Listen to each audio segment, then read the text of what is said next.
Hi, my name is Kate Lawrence, and like Bonnie said, I am the Director of User Research at EBSCO. I'm going to pull up my presentation here. A little bit about me.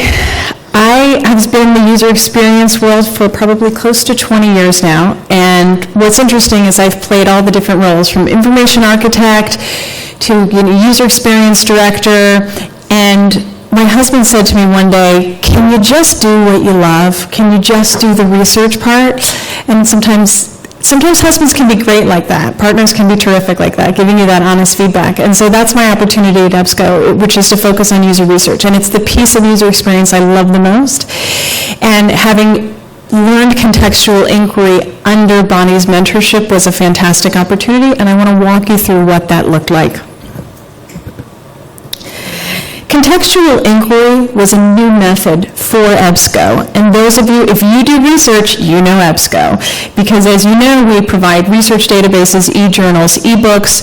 We're headquartered up in Ipswich, actually. We are hiring for anyone who's interested, and we have a set of powerful discovery tools, management resources, and we also have resources and databases for point of care in medical, in corporate. And I bring up point of care because that is the study we conducted the contextual inquiry on.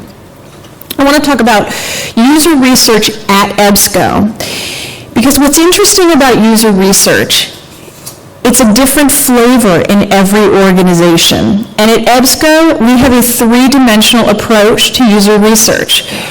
I like to use the bike in the slide to talk about it because it's all the pieces and parts coming together to move you forward. And at EBSCO, we start with looking at what exists already. First, we take a look at the usage data. We log every transaction. I can find data on everything. And I take 2 Advil and I go into the usage data tables because it's quite an adventure when you get in there. But there's a story behind data. There's a narrative, and it's your job to find it. So we take the numbers, we take the statistics, we start to tell the story. So when we decide that we're going to go take a look at our point of care product, we start and we look at the usage, we look at the data usage for the medical care products. Then we do secondary research. I have this wonderful group of librarians on the research team, and they can find anything and everything. And their names are Deirdre and Lynn, and they can pull up any amount of information on any topic. So we had all this physician point of care material that we reviewed even before we talked to our first participant. And that was important in regard to sample size, and we'll revisit that in just a moment. The back half of the bike is our primary research. So we talked about this three-dimensional approach. It's data, it's secondary research, and then it's primary research.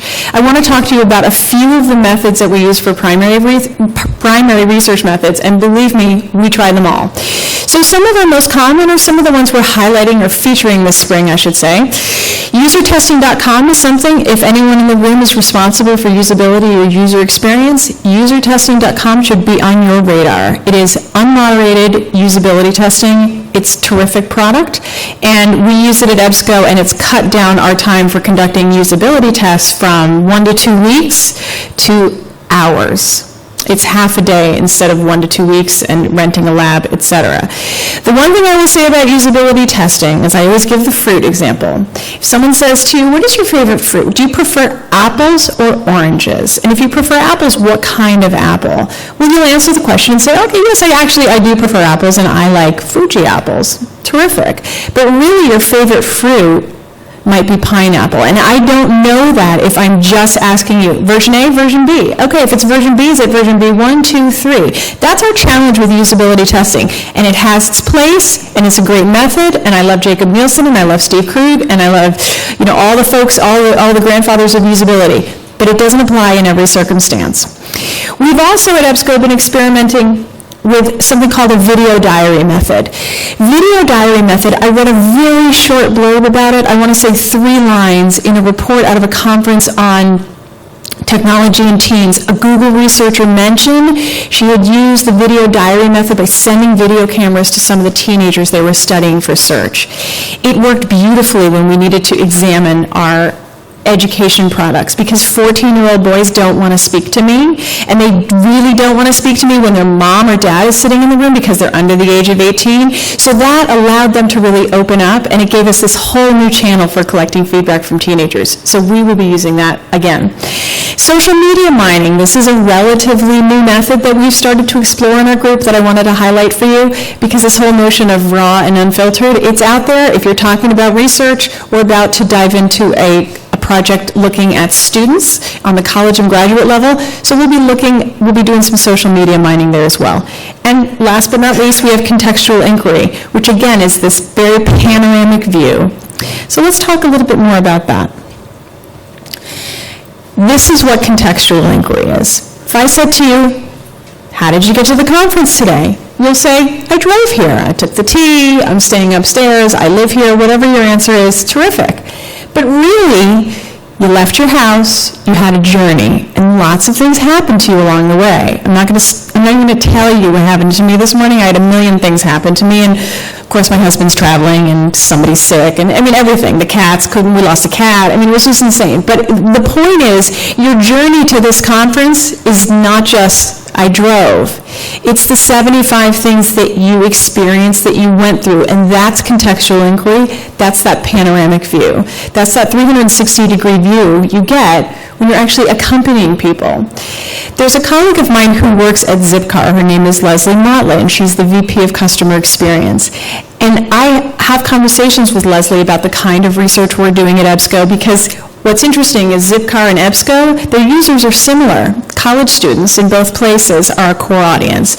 So Leslie and I talk about our users, and Zipcar, they do contextual inquiry, and they go on drive-alongs. They get in the back seat of a college student who rents a car, and they see what is that experience like to pick up the car and to drop off the car. And she said to me, when you study college students, you have to go to their houses. And I said, excuse me? And she said, no, you have to go sit on their couch with them at their apartments when they're doing research. So we're mentally preparing ourselves for that. We're not there yet, but we're going in that direction, certainly. The contextual inquiry process. Bonnie stated it. I just want to recap what it was for us at EBSCO. You're conducting the user sessions. Now you're going to notice I'm not using the word interview, because if you are going in to conduct an interview, you have a script. You have an idea of what you want to accomplish, and that is not contextual inquiry, and that is a muscle that is very hard to unlearn. That is muscle memory that you have to erase, because as a researcher, as someone who's done usability testing so many times, thousands of times, it's hard to go in more open-ended. But we'll talk about why it's worth it in a moment. When you debrief, you are coming back and you are recreating that session for your colleagues.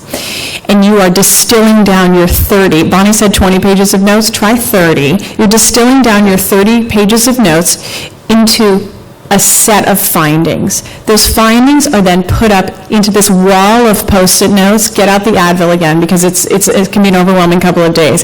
But what's great is the sea of Post-it notes morphs. It turns into this wonderful organized hierarchy where your themes become incredibly clear.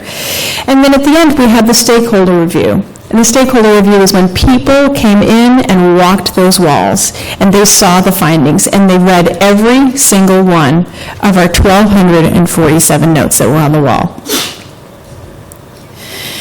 I want to tell you about the sample, because every single time I've done research over the years, there's always someone in the audience who says, how do you know that those findings can be applied to the whole audience that we're serving? How do you know that what you found is really a representative sample? There's always someone who asks that question, and I welcome it because it's a great question, and I'm going to tell you what the answer is.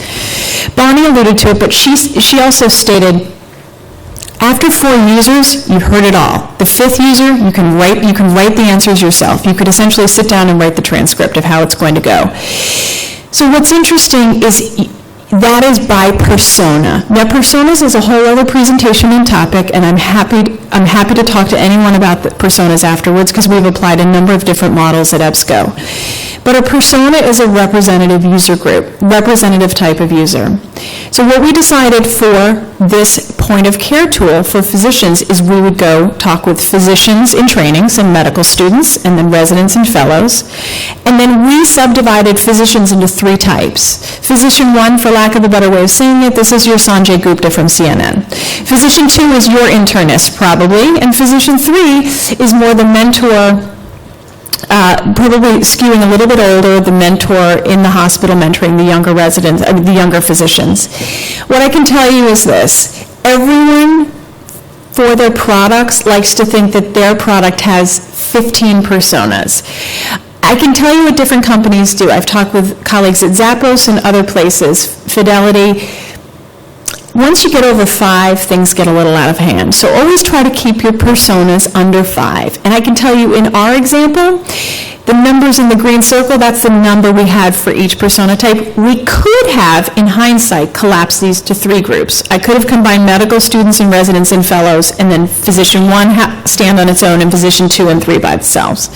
So you can get away. But if you go over 5, put your life jacket on, because it can get a little dangerous.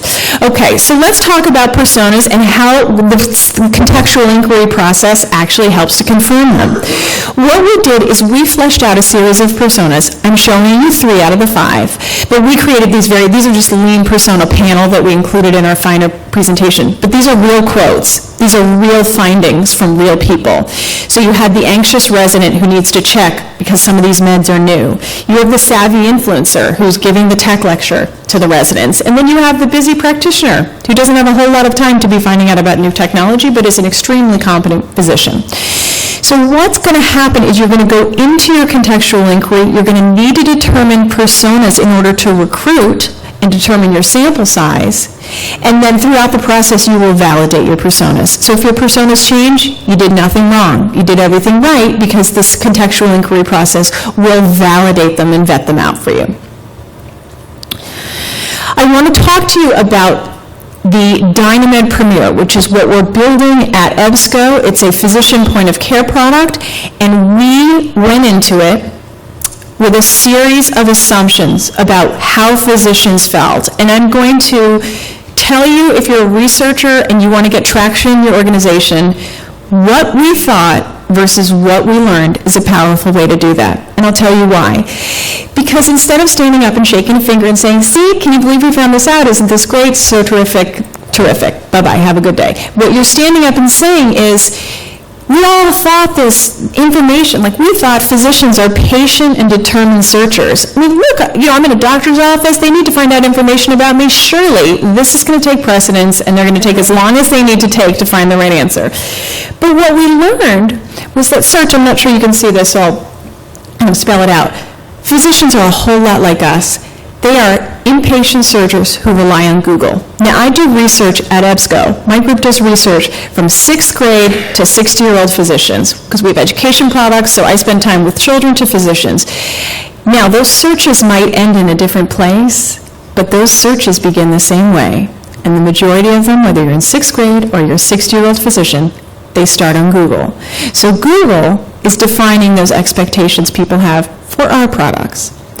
So what's happening is physicians, again, they're not so different than you and me. They're impatient, they're not staying long, they're not staying loyal. I want what I want, I need it now. If you can't give it to me, I'm done. What we're starting to see with physicians is more is not better. And as we conduct research, I have a wall behind my desk that is blackboard paint, and we kind of sketch notes on it all the time, like, can't forget to look at what. And one of the things on the blackboard, one of the notes is first page of Google. And that came up in the physician study because it's not about more is better anymore. It is about the first page of results, and specifically, it is about the first half of the first page of results. In our physician sample, and people are nodding because this is how we search too, in our physician sample, when they went to Google, if they were searching for neutropenia, for example, if what they were looking for was not in the first half of the first page of the Google results, they were more likely to add or delete words from their search than they were to go to page 2. I don't remember out of 19 physician interviews ever seeing someone go to page 2 in Google. So if they're not going to page 2 in Google, which, oh, by the way, is their oxygen, their mother, their water, their everything, they're probably not going to page 2 in our products either. Let's keep going. We thought physicians, we weren't sure about their interest in mobile, frankly, and we thought they're probably open to a variety of different apps. We learned something very different. Physicians rely on mobile. Why? Because their iPhone, not their tablet, fits in the pocket of their white coat. There are holsters that hold a tablet, that hold the iPad, but it's kind of like a baby Bjorn for an iPad. And they're like, it strangles me, I can't stand it. And so it's the iPhone, it fits in the white pocket coat, and it is absolutely a lifeline. In fact, one of the physicians said, I'm more likely to have an iPhone 5 charger around my neck than I am to have a stethoscope. So keep that visual in your mind. But what's interesting is we saw that. We saw people walk into their sessions with us with the charger in each pocket around their neck. The phone, literally, it's their third arm. It's their third hand. So we didn't understand the mobile usage. We got a very clear picture of it when we did contextual inquiry. We thought physicians, look, they're, like many of us, they're busy, they're overloaded, they have no or low interest in alerts, because I certainly have no interest in alerts. Like, I don't want to be bothered, I get enough email. Wrong. Physicians were extremely interested in curated content, especially the Journal Watch. One of the emails. Curated content was extremely interesting to them because why? It is their breaking news. Because patients are now coming in more educated. Because medications are advertised on television. And patients are coming in saying, hey, I heard about this new diabetes drug. Why am I not on it? Or I saw on the news this new drug for glaucoma it just passed FDA approval. That's the breaking news physicians need as alerts. So that is actually welcome to them. We didn't understand this until they literally pulled up their alerts and said, here, like this one, I like this, and showed it to us. Medical librarians are key influencers. A lot of time, energy, and money is spent marketing medical products to medical librarians. Well, that used to be the case, but now we know it's not about the medical librarian, and the medical librarian is a wonderful person and does a terrific job. But the key influencers in the life of physicians is another physician. When you're in medical school and you're getting a tech lecture, you're not getting a tech lecture from the medical librarian, you're getting it from the intern, you're getting it from a resident, you're getting it from a fellow. You are shadowing people on the unit, on the clinical unit, and if they're using Medscape, you're using Medscape. If they're using DynaMed, you're using DynaMed. That's how it goes. And so we understood that because we'd say, what was the last time you've referred to a clinical tool to help in your daily workflow? Oh, well, 5 minutes ago I was in X. Can you show us that? And then 2 hours of conversation ensues. How did you learn about that? Who taught you? Where did you get access to that? It's all the follow-up questions. 40 hours of interviews, 60 hours of debrief, over 1,200 findings later. Our key themes for physicians were access, robust search, meaning show it to me on the first page, make my search mean something that I can search once and find it. Mobile, Google, live compatibly with Google, trusted and curated content. So we crafted a narrative when we finished the research, and then we brought that narrative back to EBSCO. I want to talk to you about additional contextual inquiry. We did it for physicians, great. We felt successful after the project. We thought that was terrific. We hadn't even exhaled, and we got you can do this for college students, right? And we said, yes, absolutely, we will. College and graduate students, right? Yes. Are we starting tomorrow? No, but actually now, we just finished this over the winter. We are going to do, this summer, we have a study coming up on college and graduate students. Now, I haven't been in college for 25 years. Many of the people on my project team haven't been in college for 20 years or more. So we sent out our intern, and we said, we'd like you to go interview some college students and ask the question, how do you feel when you're about to start library research? I'm going to play you that video. It's just 2.5 minutes long. My intern chose the music. It makes me sad that he thinks I'm this old.